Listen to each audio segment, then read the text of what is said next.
Noches, estimados alumnos. Hoy estaremos revisando lo que corresponde a títulos valores electrónicos. Es importante esta temática, como quiera que tenemos que analizar no solamente lo que ya es existente, sino también la proyección de lo que en algún momento podremos llegar a tener dentro de nuestro mercado colombiano. Hemos visto que los títulos valores electrónicos pueden correr a través de plataformas transaccionales o plataformas digitales y, por ejemplo, para el caso del mercado de valores, pues encontramos la Bolsa de Valores de Colombia como esa infraestructura sobre la cual estos títulos son negociados.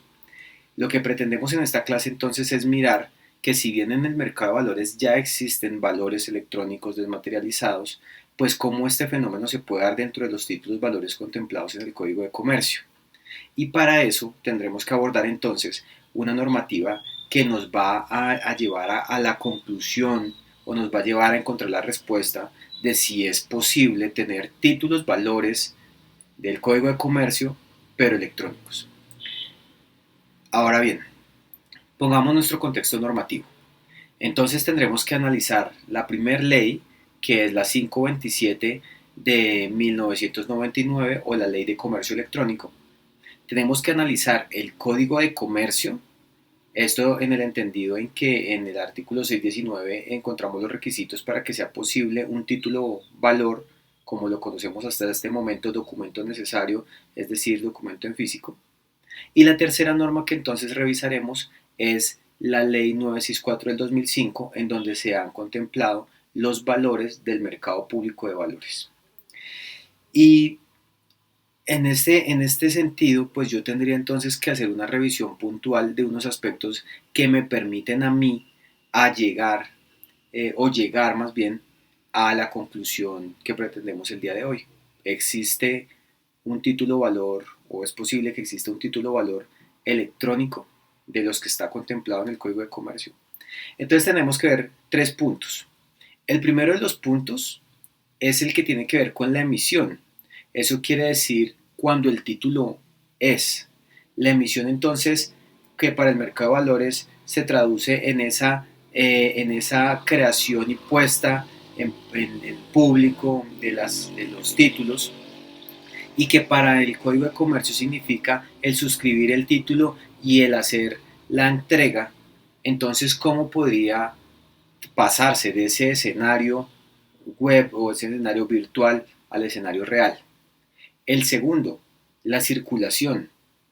Entonces, en la plataforma, en el mercado público de valores, pues encontramos que hay una fuerte rotación de títulos porque todos estos están inscritos en cuenta, anotados en cuenta, y entonces la transferencia se hace muy rápido. Básicamente son un par de clics frente a la computadora y sencillamente estoy haciendo las operaciones de compra y venta, y esa anotación significaría el reflejo del endoso. Entonces tenemos una rotación bastante alta y muy buena negociabilidad y muy buena circulación de este tipo de títulos. Ahora, ¿cómo podemos pasar eso al escenario de los títulos valores que nosotros conocemos diariamente? Es decir, mi letra, mi pagaré, mi cheque, mi factura. Entonces, ¿cómo podríamos nosotros ver esa circulación en este escenario? Y la tercera cosa es la propiedad de cada título, o lo que refería hace un rato, la anotación en la cuenta. Eso quiere decir que en un mercado de valores, pues tengo yo claro en todos los momentos cuál es la asignación que me corresponde a mí, no solamente en dinero, sino también en títulos. Pero entonces, ¿cómo podría yo trasladar esto al escenario del título valor del Código de Comercio? En ese desarrollo y en esos tres puntos de vista que tenemos que mirar, emisión, circulación y las anotaciones, o sea, emisión cuando el título es, circulación cuando estamos hablando de la negociación de los endosos de los mismos, y en la anotación que es el traspaso de la propiedad, o sea, la entrega simbólica que tuvimos oportunidad de hablar. Entonces debemos analizar varias cosas. Primero es esos títulos desmaterializados y pues el cumplimiento de dos requisitos. El primero es el que encontramos en la ley 527 como principio, que se llama equivalencia funcional. Y para traer acá equivalencia funcional, esta explicación que nosotros vemos sobre todo en la materia de derecho comercial en e-commerce, es cómo es posible que una situación o un fenómeno jurídico que pasa en el mundo real, yo lo puedo trasladar al escenario virtual. O sea, como por ejemplo el establecimiento de comercio que es físico, yo lo traslado al escenario virtual y le puedo aplicar eventualmente las normas. Esto de equivalencia funcional entonces traducirá en que el escenario en físico y el escenario virtual pues funcionan exactamente para lo mismo y se corren las mismas operaciones y prestan las mismas funcionalidades. Vamos a poner el ejemplo para que podamos después trasladarlo a títulos valores electrónicos. Tenemos nosotros un almacén reconocido de la ciudad. Ese almacén reconocido de la ciudad está ubicado en algún centro comercial, digamos centro comercial X. El almacén es el almacén AA. Entonces, nosotros encontramos al ingresar al centro comercial X y vemos un letrero gigante que dice almacenes AA. Listo. Y cuando ingresamos al sitio físico, al establecimiento, entonces encontramos una serie de productos que están a nuestra disposición y de los cuales nosotros entonces podríamos hacernos con ellos. ¿Cómo entonces hacemos la equivalencia funcional de ese escenario, de ese ambiente que es tan familiar para nosotros, ahora en un escenario virtual? Entonces, esta transformación tiene que partir de ese hecho de reconocer almacenes AA y de reconocer su espacio físico, pero ahora en el escenario virtual. Y esto se traduce en equivalencia funcional y la primera cosa que encontraremos es almacenes AA se traduce en el dominio que tiene la página, o sea, su www.almacenesaa.com. Eso es el equivalente funcional de almacenes AA. ¿Listo? Y la siguiente, ese espacio en físico donde yo entro y encuentro todos los productos. Bueno, ahí encontraremos algo que se llama el hosting, que es ese almacenamiento virtual en donde yo puedo poner todos los productos que quiera a disposición y la persona simplemente en su pantalla va a empezar a escoger. Como vemos, es el equivalente funcional al espacio en físico, a la muestra o la oferta de los productos y por tanto, entonces podríamos decir que hay equivalencia funcional de ese establecimiento de comercio ubicado en el centro comercial X a esa página web que está en Internet. Ahora, entendido esto de equivalencia funcional, entonces tenemos que ver la equivalencia funcional en el título, cómo se da. Es decir, que todas esas características que hemos analizado previamente del título, cómo yo las puedo entonces meter en un mundo virtual. El siguiente escenario que debemos analizar, el título valor como tal. Entonces, como vimos clase pasada, encontramos unas características. Ahora, de esas características entonces yo tengo que analizar cuáles son las que necesito para saber si puedo o no puedo hacer la aplicación en el sistema virtual. Para eso, título como tal, yo tengo que evaluar en el código de comercio lo que son los requisitos generales y lo que son los requisitos específicos. Y una vez yo haya cumplido los dos y lo tenga con equivalencia funcional, entonces es posible y es viable que encontremos una respuesta a nuestra clase de hoy de si es viable o es posible la existencia de títulos valores electrónicos contemplados en el código de comercio. Ahora bien, ya expliqué lo que significa equivalencia funcional, pero también nosotros tenemos entonces que hacerle un pequeño recorrido a la ley 527 del 99, que es la que nos habla del e-commerce, para entender que hay otras circunstancias que quedarían en torno a este título valor electrónico. El primero es el que tiene que ver con la forma, agregado en los artículos 5 y 6 de la ley 527 de 1999. Y acá lo que tenemos entonces que analizar es que el título valor quede incorporado en un mensaje de datos. Es decir, que esa letra que yo estoy suscribiendo se transforma en un mensaje de datos y que este mensaje de datos entonces tiene la vocación de hacer circulación dentro de ese escenario virtual. Pero adicional a eso en la forma, no solamente necesito el mensaje de datos como tal, sino que también necesito el reconocimiento de la persona que crea ese mensaje de datos. Es decir, si yo hice ese mensaje de datos, lo creo, y ese mensaje de datos nosotros decimos que contiene una obligación, entonces tendría yo que estar completamente seguro que soy el que lo suscribe y también los terceros. Y ustedes entenderán esto en la medida en la que se encuentran miles de fraudes por Internet en donde las personas creen que están haciendo negociaciones y en realidad no. Entonces usted imagínese esa conversión de un título valor electrónico y que alguien le dijera a usted, oiga, le firmo una letra pero en Internet. Bueno, ese escenario entonces implica que tengamos en forma el reconocimiento jurídico. ¿Y cómo se da? Insisto, artículos 5 y 6.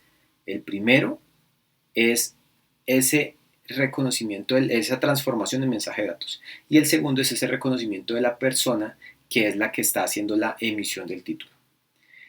A manera de ejemplo, resulta que nosotros decidimos hacer esa circulación de ese título y esa creación a través de un correo electrónico que se convierte en un mensaje de dato. Entonces yo tendría que tener completamente claro quién es el originador, es decir, que ese título está saliendo de mi mail y que soy yo el que lo estoy haciendo, porque si me falta eso, entonces ustedes entenderán que nos transformaríamos y quedaría una incertidumbre jurídica en el sentido de no saber quién es el suscriptor o creador del título. Por lo tanto, cuando vayamos a revisar en forma, el requisito que tendría que cumplir para este caso es volverlo mensaje de datos y poder tener certeza de quién está suscribiéndolo o quién es el que está haciendo esa iniciación del título. Y eso también conlleva a que nosotros miremos el reconocimiento que eso tiene de terceros y ya está por sentado en las normas. Eso quiere decir que cuando nosotros vayamos, en la eventualidad en la que hagamos un título de esta manera, entonces vamos ante el juez y el juez tiene que valorarlo, el juez tiene que recibirlo y no puede indicar que porque está en mensaje de datos entonces no es viable el cobro de este. Al contrario, la norma ya lo ha entregado, ya lo ha posibilitado y por lo tanto, si yo encontrar un mensaje de datos del que tengo la certeza de quién es el emisor o el suscriptor, pues sencillamente no puedo desestimarlo por el hecho de estar contenido en un archivo electrónico.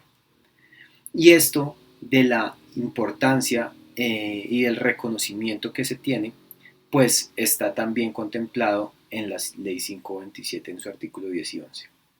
Ahora, es importantísimo que nosotros revisemos en la forma también la posibilidad de traer nuevamente el mensaje de datos o reproducir el mensaje de datos. Y explico esto.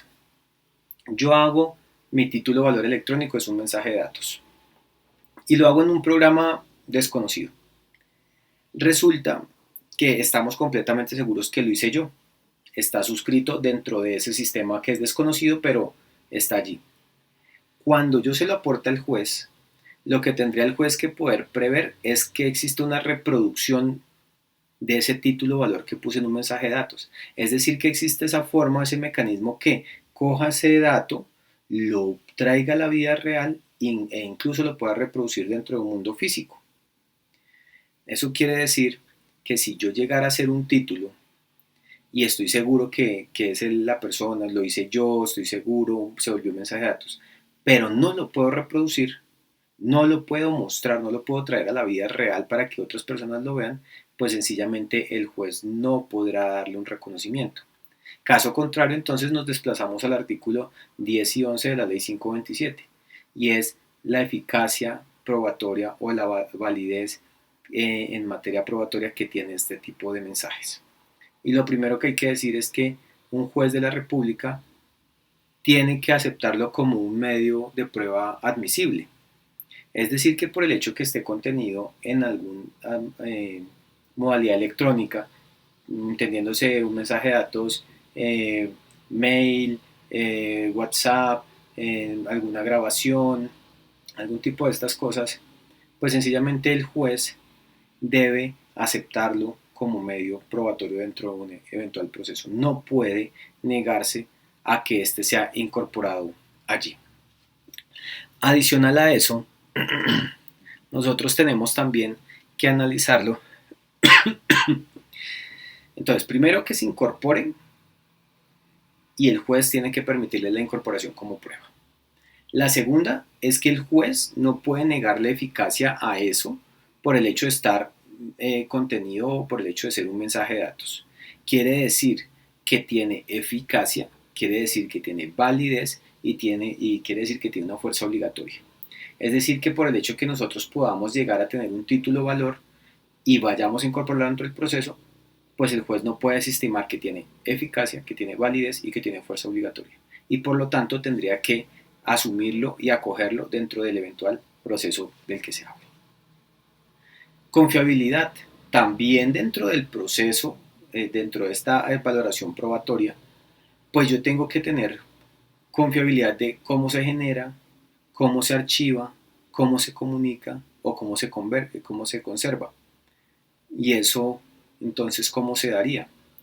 El juez, cuando recibe ese mensaje y cuando pretenda hacerlo valer dentro de un proceso, pues tiene que preguntarse eso, oiga, ¿esto cómo se generó? ¿Cuál fue la forma de generación? Listo, fue un mensaje de datos que se crea a través de un mail, perfecto, ya sé cómo se genera. ¿Cómo se archiva? No, el archivo original está metido dentro de la plataforma web. Perfecto. ¿Cómo se comunica? Lo que usamos fue un camino virtual, usamos el internet para que llegara de un buzón al otro. Perfecto. ¿Cómo se conserva?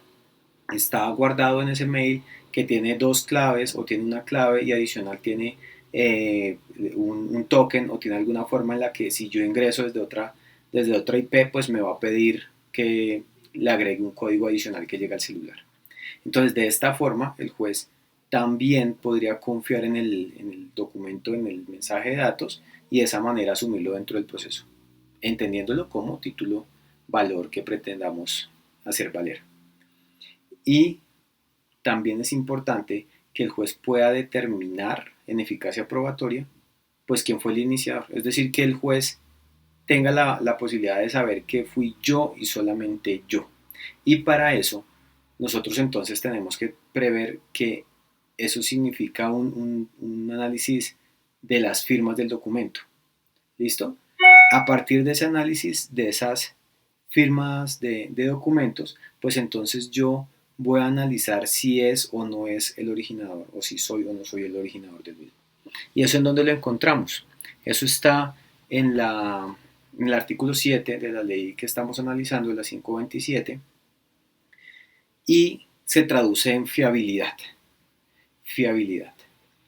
Entonces, ¿cómo yo podría tener la firma del documento o la firma de este mensaje de datos? El primero de los requisitos es que exista un método para que yo identifique quién fue el iniciador. Eso quiere decir que existe un método, por ejemplo, para el caso del email que se envió y el cual tiene un título valor agregado allí, una obligación que hemos establecido, pues tengo yo que tener algún método para saber que fue Samuel el que hizo ese título, el que envió ese mensaje. ¿Listo? Y esto tiene varias metodologías, pero siempre que exista una y yo pueda identificar quién es el iniciador, entonces podría darle fiabilidad a el documento firmado. Y la otra es que yo tengo que tener un método confiable, un método apropiado a través del cual corrió el mensaje. Ejemplo, si estamos hablando de un email, pues no es lo más normal que me pongan un PDF, me lo escaneen y me lo envíen a través del WhatsApp.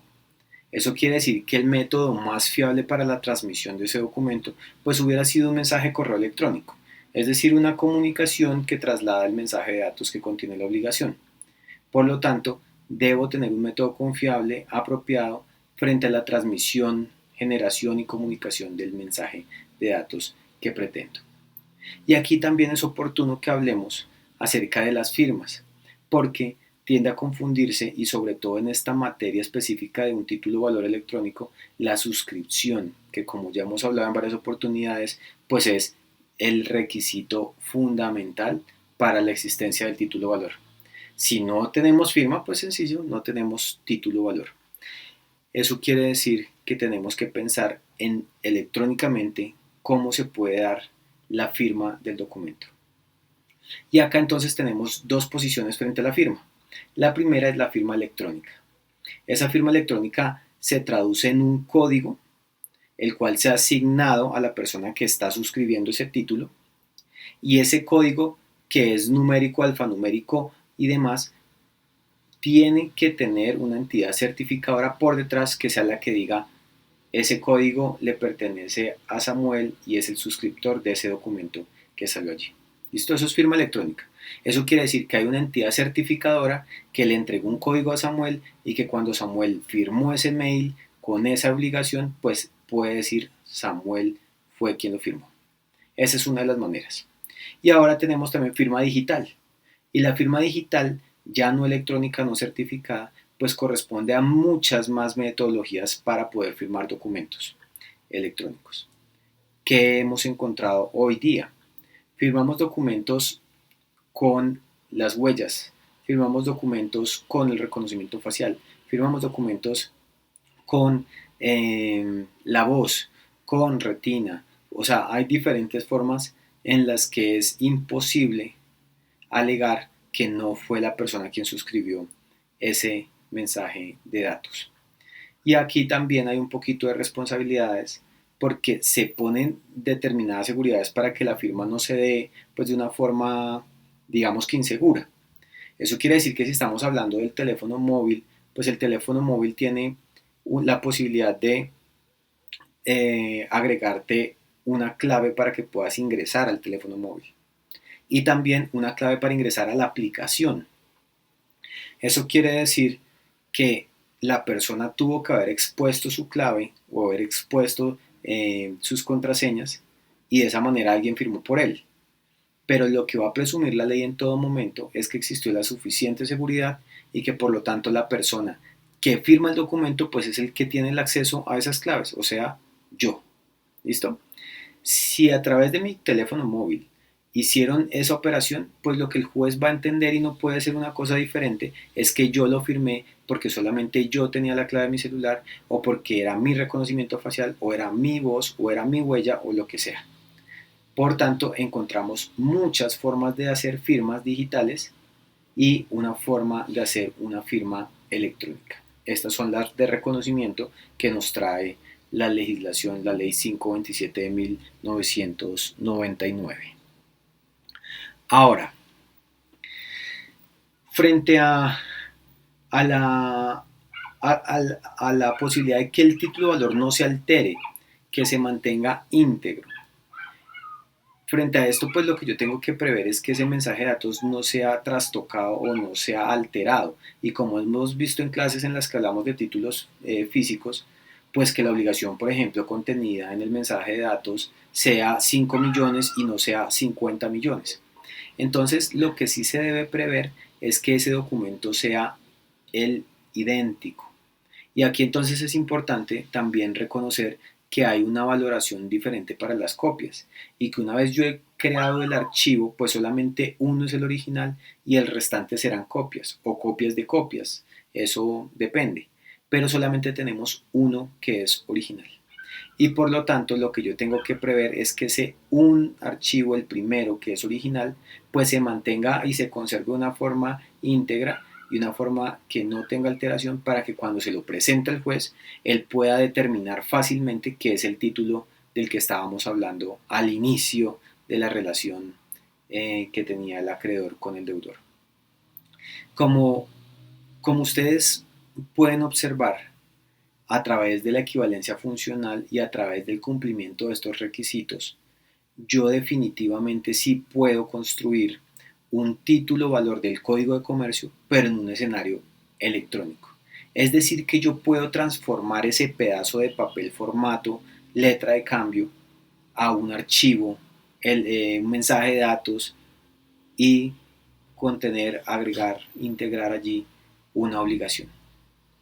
Y acá entonces encontramos algunas diferencias que son importantes, pero tendremos que irlas abordando con el análisis del artículo 619 del Código de Comercio, que es el que nos trae los requisitos generales de los títulos. Entonces vamos a revisar un poquito esto que tiene entera asociación con la clase anterior.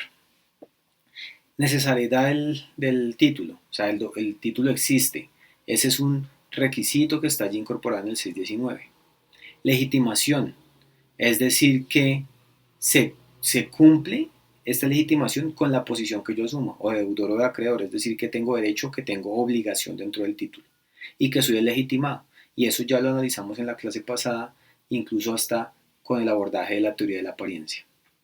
La literalidad, pues tiene que tener eso escrito dentro del título, lo que sea, la obligación que sea, tiene que estar allí agregada literalmente. Incorporación, el derecho se quedó atrapado en el documento, no lo puedo separar.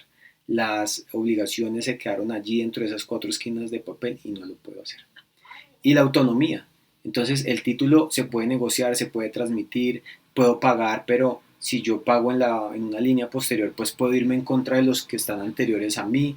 Entonces este tema de la autonomía de las obligaciones, pues es interesante en la autonomía en especial porque nosotros estamos hablando de entrega simbólica.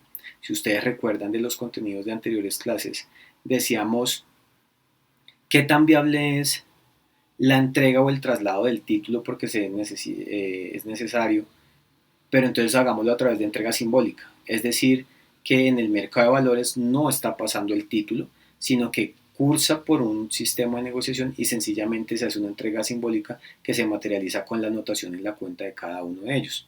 Entonces acá en autonomía tenemos que decir que el título se puede negociar, se puede transmitir, tiene que haber endosos electrónicos, tiene que existir forma de incorporarlo y la entrega entonces será simbólica igual que con los desmaterializados dentro del mercado de valores de Colombia. Ahora, si nosotros analizamos un poquito más de esas contrapartes, entonces también tendremos que traernos el equivalente funcional, pero ahora del sector, del punto de vista electrónico de la ley del mercado de valores, a nosotros en el mundo en físico. ¿Y esto cómo lo podemos equiparar? Entonces, ¿quién sería el encargado de ser el depositario de estos títulos? La ley 964 del 2005 nos va a traer a 2 personas para que hagan ese control de los títulos valores. Y son el DCB y el DCVAL. DCB y DCVAL son depósitos centralizados de valores y ellos son los que se encargan de conservar esos títulos valores electrónicos que se mueven por el mercado público.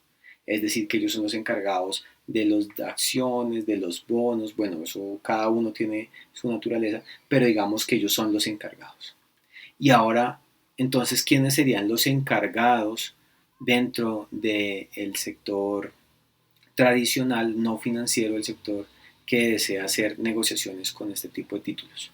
Entonces acá encontramos el artículo 30 de la ley 527 de 1999 que nos puede dar un indicio de hacia dónde sería.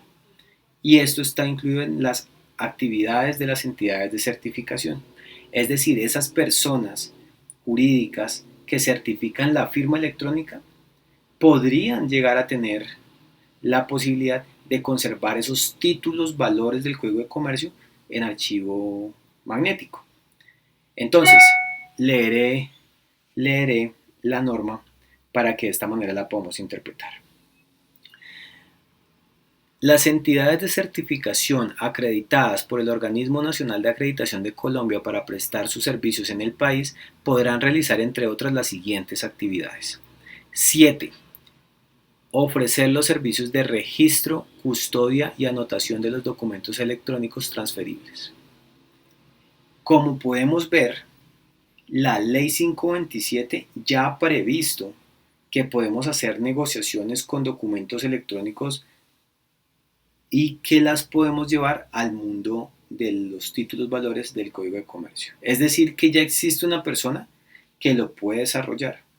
O incluso podría crearse una persona jurídica que sea encargada de manera directa de hacer este tipo de transacciones. ¿Cómo funcionaría entonces si lo pretendiéramos implementar?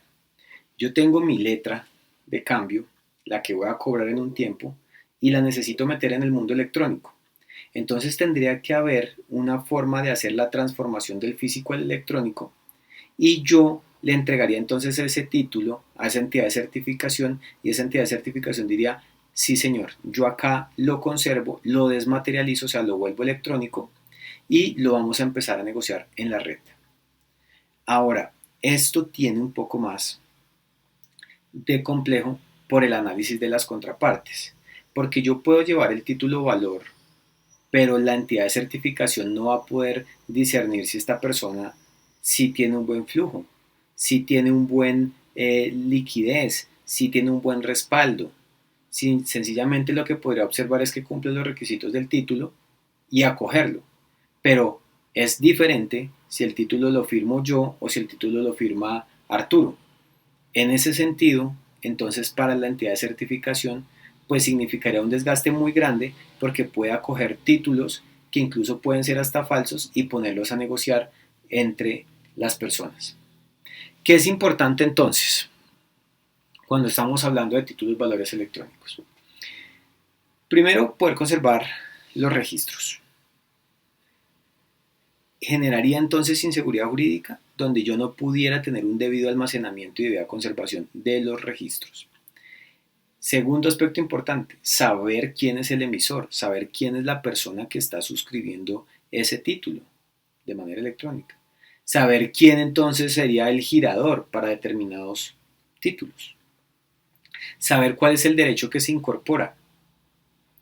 Es decir, que en ese mensaje de datos quede lo suficientemente claro el derecho incorporado y que en virtud de esa incorporación pues me permita darle continuidad a las negociaciones. Que no se dilate o se disuelva dentro del tiempo. Que no vaya a pasar que yo agrego dentro de ese documento, mensaje de datos electrónico, unos derechos que posteriormente se van a esfumar o desaparecer. Que es importante también la forma de vencimiento de esas obligaciones. Es importantísimo la forma de vencimiento de esas obligaciones. Habiendo dado ya este amplio recorrido, un recorrido general, entonces tendremos que llegar a las siguientes conclusiones. La primera de ellas es la respuesta al planteamiento que hicimos en la sesión de hoy. Es que sí pueden existir títulos valores electrónicos del Código de Comercio. Sí tienen la vocación y sí existe la normativa que permite la creación de ellos. ¿Qué debo cumplir entonces? Debo cumplir los requisitos generales del 619 y los requisitos específicos de cada título. Eso quiere decir que en ningún momento, por el hecho que el título se convierta en electrónico, podemos asumir que puede saltarse los requisitos del Código de Comercio específicos y los generales. Ahora, a los principios que acudiremos será el primero de ellos y el más relevante, equivalencia funcional, es decir, que todas esas cosas que yo hago con el título las pueda transformar en el ambiente virtual, que puedan ser equivalentes funcionales en el ambiente virtual. Para el efecto entonces tengo que tener presente la forma en la que yo creo el título, quién es el iniciador de ese mensaje y tener certeza sobre que es él el que lo hizo y adicional que pueda reproducirlo dentro del tiempo, que tiene eficacia probatoria y en ese recuento entonces decimos eficacia probatoria, el juez debe aceptarlo como un medio de prueba, el juez debe valorarlo de una manera razonable e interpretarlo como ese medio de prueba o esa valoración. Tengo que tener certeza de cómo se crea, cómo se conserva, cómo se transmite. Tengo que tener todo ese conjunto para poder darle viveza dentro de un proceso jurídico. Con este recorrido, entonces hemos entendido que sí es viable tener títulos valores electrónicos, quedando pendiente entonces es si es posible en la vida real traer una de estas entidades que se encargue de hacer las anotaciones y los registros de estos documentos electrónicos transferibles. ¿Y por qué esta dificultad se da? Es precisamente porque el título valor pues me implica a mí un ejercicio de análisis de mi contraparte. Eso quiere decir que yo debo analizar muy bien a la persona a la que le estoy prestando dinero para ver si en algún momento me lo puede devolver. Pero esa actividad puede escaparse de la entidad de certificación porque la entidad de certificación lo que haría es la certificación de transferencia más no del negocio que queda por dentro. Eso quiere decir que hay una gran responsabilidad de parte de cada uno de estos agentes y que por lo tanto encarece la operación y genera que no lo tengamos en la actualidad contemplado dentro de nuestro ordenamiento jurídico y también dentro de nuestra vida cotidiana. Les agradezco mucho la atención y nos vemos en otra oportunidad.